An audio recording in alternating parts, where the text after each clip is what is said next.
അപ്പോൾ നമ്മൾ ഇരിഞ്ഞാലക്കുടയാണ്. ഇന്നിപ്പോൾ ഒരു വല്ലാത്തൊരു വയ്യായിക പോലെ തോന്നുന്നു. പക്ഷേ വീട്ടിലിരിക്കാൻ പറ്റില്ലല്ലോ. അപ്പം നമ്മളൊന്ന് ഇറങ്ങിയതാണ്. ഇപ്പം നമ്മളിവിടെ കാണുന്ന കാഴ്ച സ്റ്റേഷനിൽ ഒരുപാട് വർക്കുകൾ നടക്കുന്നുണ്ട്.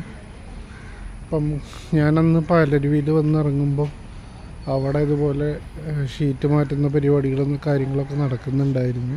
അപ്പോൾ അതിവിടെ നോക്കിയാൽ കാണാം, ഒരുപാട് സാധനങ്ങൾ ഇറക്കുന്നുണ്ട് ഇപ്പം നമ്മുടെ റെയിൽവേ സ്റ്റേഷനിൽ.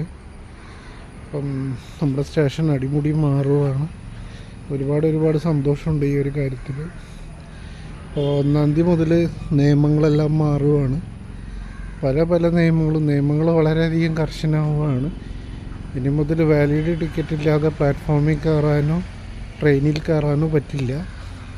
അങ്ങനെ കയറിയിട്ട് എവിടെയെങ്കിലും ആരെങ്കിലും നിങ്ങളെ പിടിച്ചു കഴിഞ്ഞാൽ നല്ലൊരു എമൗണ്ട് ഫൈൻ വരാൻ സാധ്യതയുണ്ട്. പിന്നെ റീൽസ് ചെയ്യുന്ന ആളുകളോടാണ് പ്രത്യേകിച്ച് പറയാനുള്ളത്.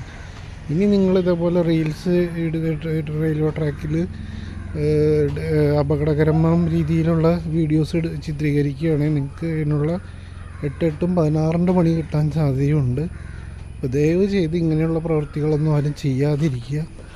പിന്നെ പരമാവധി നമ്മുടെ വണ്ടികളെ തന്നെ നശിപ്പിക്കാതിരിക്കുക. ട്രെയിനുകളെ തന്നെ റെയിൽവേ സ്റ്റേഷൻ പരിസരങ്ങളൊക്കെ വൃത്തിയിലും വെടിപ്പിലും സൂക്ഷിക്കുക.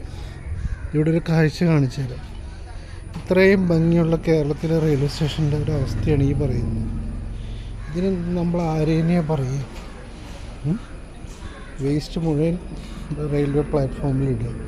ഇത് ചെയ്യുന്നത് ആരായാലും അവർക്കത് സ്ട്രിക്റ്റായിട്ടുള്ള ആക്ഷൻ തന്നെ എടുക്കണം.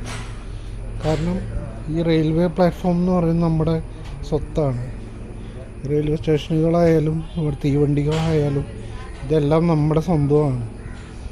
അപ്പോൾ നമ്മളാണ് ഇതിനെയൊക്കെ വെടിപ്പിന് വൃത്തിക്ക് സൂക്ഷിക്കേണ്ടത്.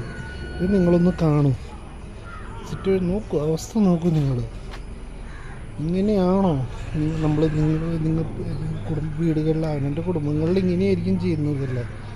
അതുകൊണ്ടായിരിക്കും നിങ്ങളിതുപോലെയുള്ളൊക്കെ പ്രവൃത്തികൾ ഇവിടെ ചെയ്യുന്നത്. ഇവിടെ നോക്കിയാൽ കാണാം, അവിടെ ഇവിടെയൊക്കെ എത്ര വൃത്തിയിലും വെടുപ്പിലും ഇട്ടാലും അവിടെ ഇവിടെയൊക്കെ വേസ്റ്റ് കാണാം.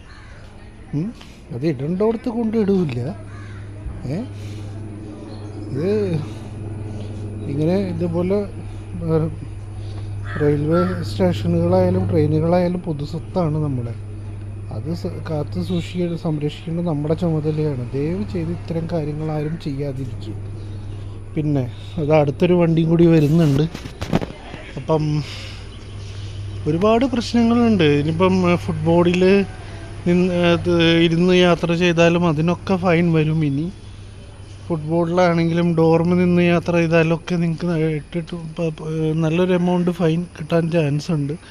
അപ്പോൾ ദയവ് ചെയ്ത് ഇത്തരം പ്രവൃത്തികളൊന്നും ആരും ചെയ്യാതിരിക്കുക. നമ്മുടെ സ്റ്റേഷനുകൾ വെടിപ്പിനും വൃത്തിക്കും സൂക്ഷിക്കാനുള്ള ചുമതല നമ്മുടെയാണ്. ദയവ് ചെയ്ത് ഇത്തരം കാര്യങ്ങൾ ആരും ചെയ്യാതിരിക്കുക. അത്രയേ ഉള്ളൂ. ഇനി അടുത്തൊരു വീഡിയോയിൽ കാണാം. അതുവരയ്ക്കും ബൈ.